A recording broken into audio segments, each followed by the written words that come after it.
अब मुनि पूछते हैं, शौनक आदि मुनि पूछने लगे कि हे प्रभु, अब यह बताएं, आपने बताया हमें कि एकमात्र कल्याण का रास्ता तो भागवत महापुराण है।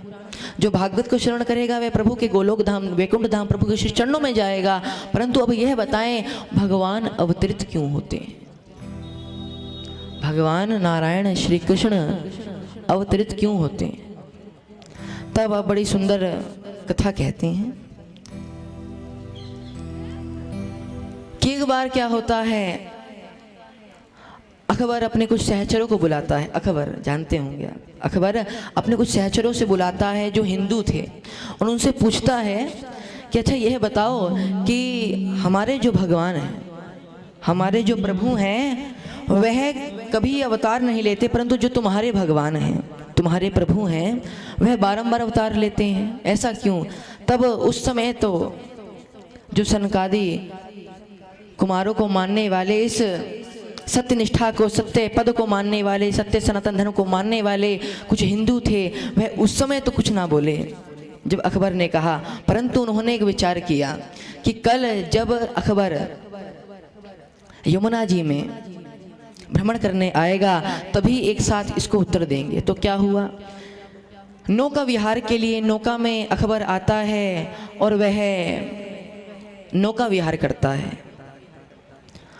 तो उसी समय कुछ हिंदू, कुछ धार्मिक लोग आते हैं और अकबर का जो पुत्र था उसका एक पुतला बनाया।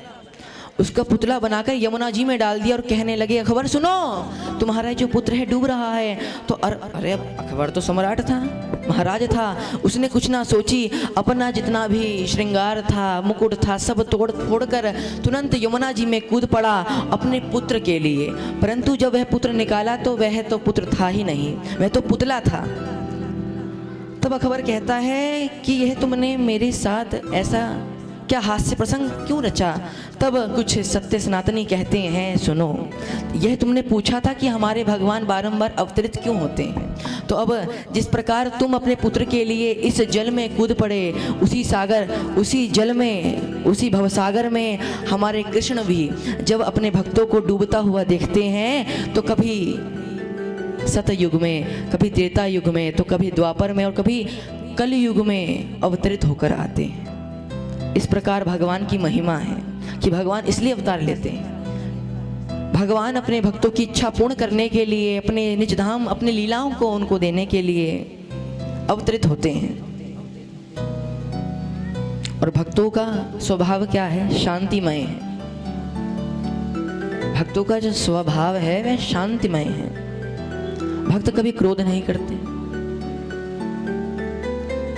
तो एक बार एक सेठ जी थे और सेठ जी बड़े ही धनवान थे, सब कुछ था उनके पास, परंतु एक चीज नहीं थी, शांति नहीं थी। एक बार एक सेठ जी थे, बड़े धनवान थे, सब कुछ था उनके पास, परंतु शांति नहीं थी। सोचा करते थे कि भैया शांति कहाँ से मिलेगी। तब एक दिन सेठ जी का कोई मित्र आया और वह बतलाता है, सुनते हो कि नगर के बाहर एक संत रहते हैं, वह निश्चित तुम्हारा कल्याण करेंगे, तुम्हें शांति का रास्ता दिखलाएंगे। तो वह सेठ जी दौड़े दौड़े गए, नगर से बाहर गए, वहां संत मिले, वहां संत मिले। जब संत दर्शन हुआ तो कुछ शांति तो प्राप्त हुई, परंतु पूर्ण शांति नहीं आई। तो संत से कुछ वार्तालाप करते हैं। सेठ जी कहते हैं कि हे प्रभु, हे मुनि, मैं शांति की कामना करता हूँ, ऐसे कुछ कर्म करता हूँ जिससे मुझे शांति मिले, सुकून मिले, परंतु शांति की जगह अशांति हो जाती है, सुख की जगह दुख हो जाता है, प्रसन्नता की जगह अप्रसन्नता हो जाती है।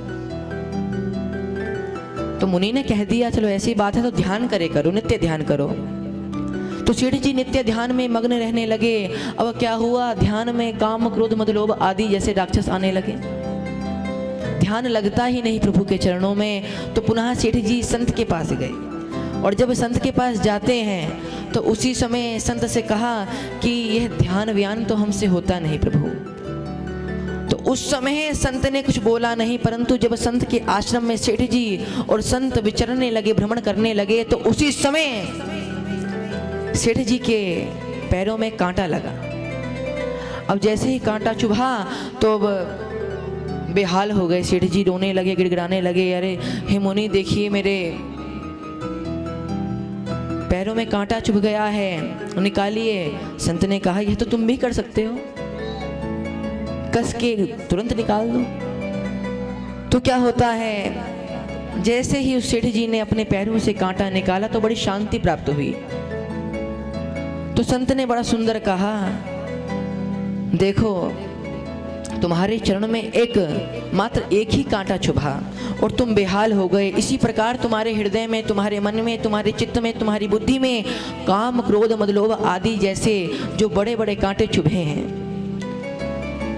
वह तुम जब निकालोगे नहीं तो शांति कहाँ से प्राप्त होगी। यह कांटा तो तुमने निकाल दिया और इसको निकालते ही तुम्हें शांति प्राप्त हुई, परंतु जो तुम्हारे हृदय में काम, क्रोध, मद, लोभ आदि, ईर्ष्या, अहंकार आदि जो बड़े बड़े कांटे हैं, अगर तुम उसे नहीं निकालोगे तो भैया तुम्हें शांति कैसे प्राप्त होगी। तो आज यह संत की वाणी उस सेठ जी के हृदय पे जा पहुंची। उसके हृदय में एक ज्योति प्रकाश हुआ। वह सोचने लगा, अब सेठ जी समझ गए कि अवगुणों के त्याग से ही परम शांति लाभ उत्पन्न होता है।